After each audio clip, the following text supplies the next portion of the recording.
semuanya, pada video kali ini kami akan membahas dan menganalisis sebuah jurnal yang berjudul Sejarah, Klasifikasi, dan Strategi Perkembangan Ilmu Pengetahuan yang ditulis oleh Surajio, seorang dosen dari Universitas Indraprasta PGRI Jakarta. Analisis ini akan dibagi menjadi beberapa bagian, yaitu abstrak, pendahuluan, tujuan penelitian, metode yang digunakan, hasil dan pembahasan, simpulan, serta kelebihan dan kekurangan dari jurnal tersebut. Bagian pertama adalah analisis abstrak. Dalam abstraknya, penulis menjelaskan bahwa ilmu pengetahuan memiliki perjalanan sejarah yang panjang, mengalami proses perkembangan yang bertahap, dan tidak muncul begitu saja. Penulis juga menguraikan bagaimana ilmu diklasifikasikan, serta mengemukakan strategi untuk mengembangkan ilmu pengetahuan terutama dalam konteks pendidikan dan masyarakat. Secara umum, abstrak ini memberikan gambaran mengenai arah pembahasan, tetapi belum menjelaskan metode atau fokus masalah secara spesifik. Abstraknya cenderung deskriptif dan bersifat umum. Meskipun begitu, abstrak cukup efektif untuk memperkenalkan topik kepada pembaca. Bagian berikutnya adalah analisis pendahuluan. Pada bagian pendahuluan, penulisan memulai dengan menjelaskan bagaimana manusia sejak zaman dahulu selalu berusaha memahami dunia di sekitarnya. Penulisan menekankan bahwa semua bentuk ilmu pengetahuan pada awalnya lahir dari filsafat. Filsafat menjadi landasan awal sebelum akhirnya berkembang menjadi berbagai cabang ilmu yang berbeda.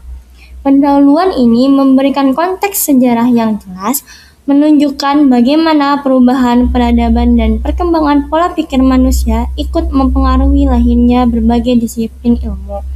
Namun, pendahuluan ini tidak memuat rumusan masalah secara eksplisit, tidak ada research gap atau pernyataan mengenai apa yang ingin diselesaikan oleh artikel ini. Pendekatannya lebih seperti tulisan konseptual daripada sebuah penelitian. Walaupun begitu, pendahuluan memiliki kekuatan dalam memberikan gambaran menyeluruh tentang perkembangan ilmu. Pada bagian ini akan dijelaskan analisis tujuan penelitian. Tujuan dari jurnal ini sebenarnya bersifat implisit, tidak dituliskan dalam format tujuan penelitian adalah, tetapi jika kita melihat isi pembahasannya, dapat disimpulkan bahwa jurnal ini bertujuan untuk 1.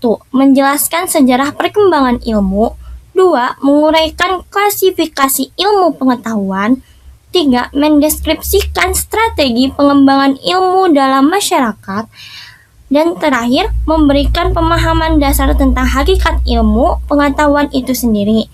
Tujuan tersebut bersifat deskriptif dan cocok dengan karakteristik artikel kajian pustaka, namun karena tidak ditulis secara eksplisit, pembaca tidak langsung mengetahui fokus penelitian sejak awal. Berikutnya, penulis menyajikan analisis metode penelitian. Selanjutnya yaitu analisis metode penelitian. Jurnal ini tidak menggunakan metode penelitian empiris, tidak ada pengumpulan data lapangan, wawancara, statistik, ataupun eksperimen. Metode yang dipakai adalah kajian pustaka, yaitu mengumpulkan berbagai sumber teori dan konsep mengenai sejarah dan pengembangan ilmu pengetahuan. Namun, metode ini tidak dijelaskan secara langsung. Penulis tidak menyebutkan bagaimana literatur dikumpulkan, apa kriteria pemilihannya, atau pendekatan analisis apa yang digunakan. Hal ini menunjukkan bahwa artikel lebih bersifat esai filosofi daripada penelitian akademik formal. Meskipun begitu, metode seperti ini masih bisa diterima untuk tema filsafat ilmu, karena fokusnya memang pada konsep dan sejarah pemikiran. Selanjutnya adalah analisis hasil dan pembahasan. Analisis hasil dan pembahasan. Bagian ini merupakan inti utama dari jurnal ini. Yang pertama, sejarah perkembangan ilmu. Penulis memaparkan bahwa ilmu berawal dari pengalaman manusia menghadapi masalah dalam hidup. Pada masa Yunani kuno, filsafat menjadi pusat semua pengetahuan. Seiring berkembangnya zaman, ilmu kemudian terpisah menjadi cabang-cabang yang lebih spesifik seperti biologi, fisika, sosiologi, dan sebagainya. Penulis juga menegaskan bahwa ilmu selalu bersifat dinamis, teori bisa berubah, paradigma bisa bergeser, dan pengetahuan bisa berkembang sesuai kebutuhan masyarakat. Namun, pembahasan sejarah dalam jurnal ini masih bersifat umum dan belum mengaitkan tokoh atau peristiwa revolusi ilmiah secara mendalam.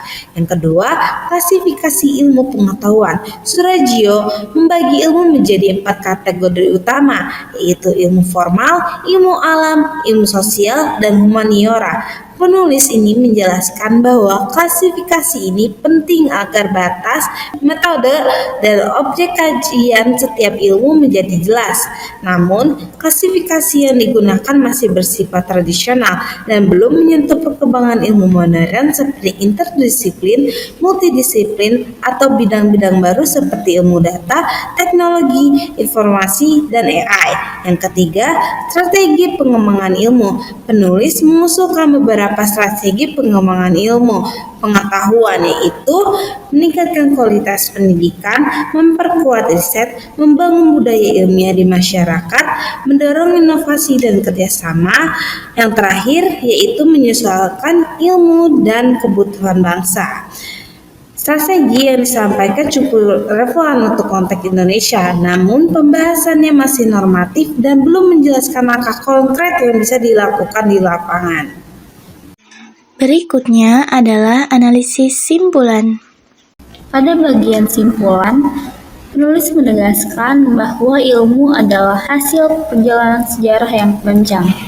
Klasifikasi ilmu penting untuk memahami ruang kajian setiap bidang. Ilmu selalu berkembang, mengikuti perubahan zaman dan tren masyarakat. Oleh karena itu, strategi pengembangan ilmu perlu disesuaikan dengan perubahan sosial, budaya, dan teknologi. Simpulan ini sudah cukup baik dan konsisten dengan isi pembahasan, meskipun belum memberikan kontribusi baru atau analisis kritis yang lebih mendalam. Pada bagian terakhir akan dibahas analisis kelebihan dan kekurangan jurnal. Lalu ada kelebihan dan kekurangan jurnal. Kelebihannya yaitu yang pertama, menjelaskan sejarah dan perkembangan ilmu dengan bahasa sederhana dan mudah dipahami. Yang kedua, memberikan gambaran umum yang lengkap untuk pemahaman dasar filsafat ilmu. Yang ketiga, relevan dengan konteks pendidikan dan perkembangan ilmu di Indonesia. Yang keempat, cocok sebagai referensi awal bagi mahasiswa. Kemudian kekurangannya yang pertama tidak ada penjelasan metode penelitian yang jelas. Yang kedua, tidak menyertakan data empiris. Yang ketiga, pembahasan sejarah dan klasifikasi ilmu masih sangat umum. Yang keempat, strategi pengembangan ilmu terlalu normatif.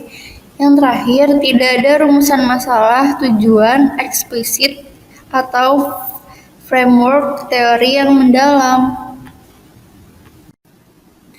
Itulah analisis lengkap mengenai jurnal sejarah, klasifikasi, dan strategi perkembangan ilmu pengetahuan karya Surajio.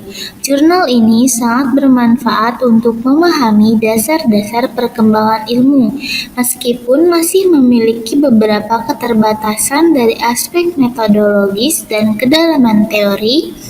Semoga video ini bermanfaat dan membantu kalian dalam memahami isi jurnal secara lebih menyeluruh. Terima kasih sudah menonton.